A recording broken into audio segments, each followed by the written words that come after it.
सुप्रभात प्यारे बच्चों, मैं आपकी हिंदी की अध्यापिका टैगोर बाल निकेतन पब्लिक स्कूल से आज आपको कक्षा चौथी हिंदी व्याकरण से पाठ पहला भाषा और व्याकरण के बारे में पढ़ाऊंगी। आइए शुरू करते हैं।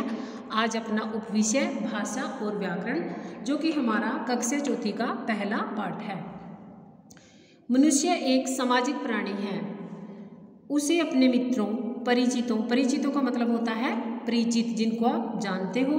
अपरिचित का मतलब होता है जिसके बारे में आप नहीं जानते, तथा संबंधियों के साथ संपर्क बनाकर रखना पड़ता है। जो मनुष्य है वह एक कैसा प्राणी है? सामाजिक प्राणी। उसे क्या करना पड़ता है? अपने मित्रों, परिचितों और संबंधियों के साथ संपर्क बनाकर रखना पड़ता है। क्यों रखना पड़ता है? क्योंकि वह एक सामाजिक प्राणी है। ये संपर्क वह बातचीत द्वारा पत्र लिखकर करता है। ये भाषा के मौखिक और लिखित रूप हैं। भाषा के सबसे पहले आपको पता होना चाहिए भाषा किसे कहते हैं। ये देखना आपको, चुप रहो, ये देखना क्या किया हुआ है, इशारे के माध्यम से आपको समझाया जा रहा है कि चुप हो जाओ। ये देखो पी लिखा हुआ है और पी फिर क्रॉस लगाया हुआ है। इसका क्या अर्थ है? पार्किंग मना है, कि आप यहाँ पे गाड़ी, बाइक, व्हीकल जो है उनको पार्क नहीं कर सकते।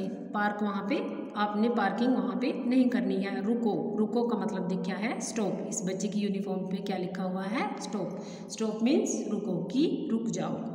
ये देखिए यहाँ पे आपकी बुक में ट्रैफिक माध्यम से भी लिखा हुआ है। ग्रीन लाइट चलो, येलो देखो, और रेड का मतलब है स्टॉप, यानी कि रुक जाओ।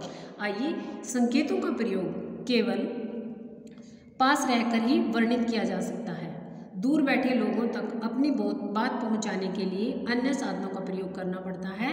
इसलिए भाषा की उत्पत्ति हुई। सबसे पहले बेटा, भाषा शब्द की उत्पत्ति भाष धातु से हुई है।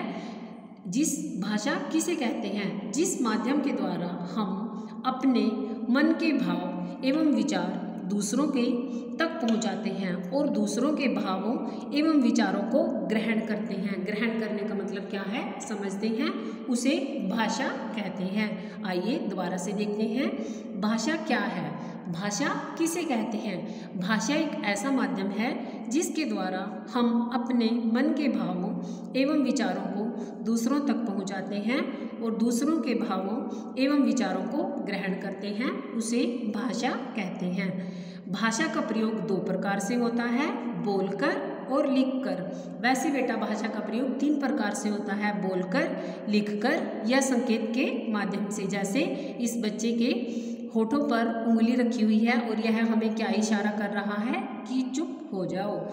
भाषा के दो रूप होते हैं, मौखिक मतलब बोलकर, लिखित मतलब लिखकर। आइए इसके बारे में जानते हैं विस्तार से कि भाषा का मौखिक रूप और भाषा का लिखित रूप किसे कहते हैं। सबसे पहले क्या है भाषा का मौखिक रूप? जब हम बोलकर अपनी बात दूसरों के सामने प्रकट करते हैं तो उसे क्या कहते हैं? मौखिक भाषा। जैसे रेडियो सुनना, टेलीफोन पर बात करना, टेलीविज़न पर दिखने वाले दृश्यों को देख सुनकर समझना। जैसे हम नाटक देखते हैं या कोई फिल्म देखते हैं तो उनकी बातें सुन के ही हमें समझ आता है कि इस फिल्म की स्टोरी क्या है, वो हम समझ आते हैं। ऊपर क्या दिया गया है? आपको संकेत के माध्यम से समझाया गया है। अब है हमारा लिखित भाषा। लिखित भाषा किसे कहते हैं? जब हम लिखकर अपनी बात प्रकट करते हैं तब वह लिखित भाषा कहलाती है। यह भाषा स्थायी रूप है। भाषा का स्थायी रूप। अस्थायी रूप क्या है?